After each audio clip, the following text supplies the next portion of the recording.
मैं फिर से इस बात को दोहरा रहा हूं कि प्रधानमंत्री का इजराइल का दौरा, उसका टाइमिंग बहुत गलत था। नरेंद्र मोदी की सरकार को ये स्टॉक टेकिंग करना पड़ेगा, रिव्यू करना पड़ेगा कि आखिर क्या वजह है कि एक पड़ोसी मुल्क जहां से हमेशा हमको तंग किया जाता है, टेररिस्ट को भिजाकर डिस्टेबलाइज करने के लिए, तो ये बहुत ज़रूरी है कि ये देखें भाई, ये ईरान तो हमसे बड़ा करीब रहा है। ज़्यादा तो हमको तकलीफ हो रही है कि अगर आप देश को बोलेंगे कि 3 घंटे की पिक्चर देख के खुश हो जाओ, तो फिर ये तो फॉरेन पॉलिसी नहीं है। जो बीजेपी एक पिक्चर को प्रमोट कर रही है फॉरेन पॉलिसी के तौर पर, ये फॉरेन पॉलिसी होगी आपकी?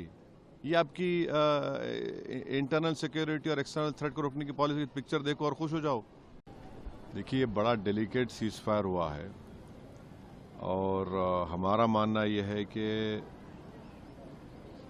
हालिया सालों में एक तो रशिया यूक्रेन का क्राइसिस हुआ, फिर इज़राइल ने 7 अक्टूबर के बाद जेनोसाइड गाज़ा में किया, तीसरा ये इज़राइल और यूएस ने मिलकर ईरान पर हमला किया।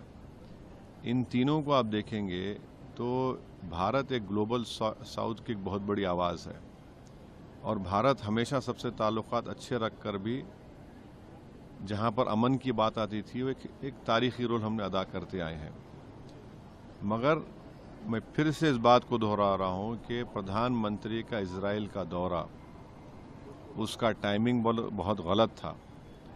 और चौथी बात यह है कि ये आप देख लीजिए कि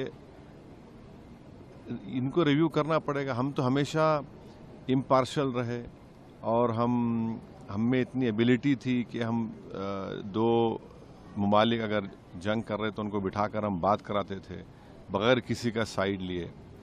तो ये हमको लगता है कि नरेंद्र मोदी की सरकार को ये स्टॉक टेकिंग करना पड़ेगा, रिव्यू करना पड़ेगा कि आखिर क्या वजह है कि एक पड़ोसी मुल्क जहां से हमेशा हमको तंग किया जाता है, टेररिस्ट को भिजाकर डिस्टेबलाइज करने के लिए, तो ये बहुत ज़रूरी है कि ये देखें भाई, ये ईरान तो हमसे बड़ा करीब रहा है। ज़्यादा तो हमको तकलीफ हो रही है।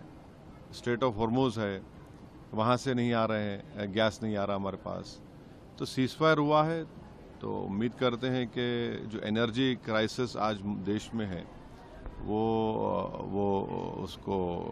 उसमें कमी आएगी। मगर एक स्टॉक टेकिंग और रिव्यू करने की ज़रूरत है मोदी सरकार को कि आखिर भारत वो रोल क्यों अदा नहीं कर सका जो तारीखी तौर पर हम अदा करते आए हैं।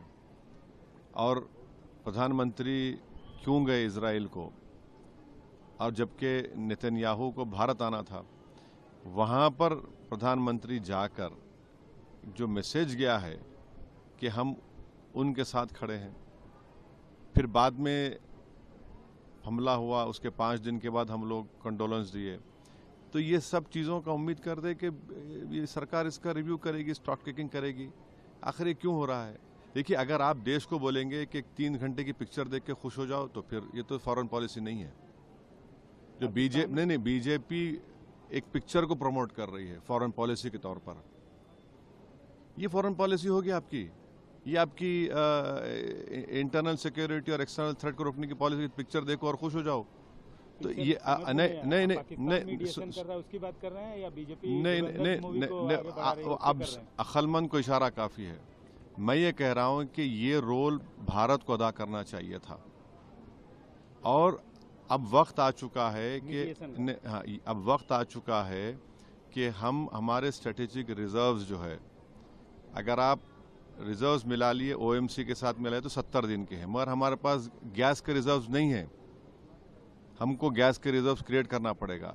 अगर कल फिर से स्ट्रेट ऑफ हॉर्मुज़ बंद हो गया, बाबल मंदेब बंद हो गया, या फिर कौन सा है, स्ट्रेट ऑफ मलाका बंद हो गया, या सुइस कनाल बंद हो गया, तो हम क्या करेंगे? अब ये हाई टाइम है सरकार को कि वो इन चीज़ों को सामने रखकर फ्यूचर की प्लानिंग करे। पाकिस्तान जो मीडिएशन कर रहा है, उससे आपको एतराज़ है या पॉलिसी? देखिए, भारत पिछले 75 साल से हमारी ये फॉरेन पॉलिसी रही है कि हमारे ताल्लुकात सबसे अच्छे रहते हैं, हम सब के साथ बातचीत करते हैं।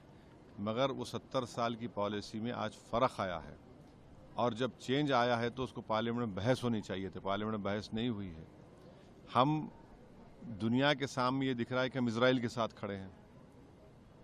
एक एग्रेसर है इजराइल ईरान के ऊपर, और ये हमको समझना है कि जिस तरीके से ईरान ने विथस्टूड किया यूएस और इजराइल को, ये तो एक साइन है कि हमको भी खड़े होना चाहिए इनके सो कॉल्ड हरकतों को। अगर ऑपरेशन सिंदूर हुआ, क्यों हमने अलाउ किया उस शख्स को ऐलान करने का, अनाउंस करने का? क्यों हमने कबूल किया 2019 में कि आप ईरान से, वेनेजुएला से ऑयल मत खरीदिए? क्यों हमने एक्सेप्ट किया कि 2025 में ईरान से मत खरीदिए? अब क्या हो गया? अब हम ईरान से भी तेल खरीदने वाले हैं, अब हमको गैस भी चाहिए। तो ये कंसिस्टेंसी होनी चाहिए ना। सर, आप बातों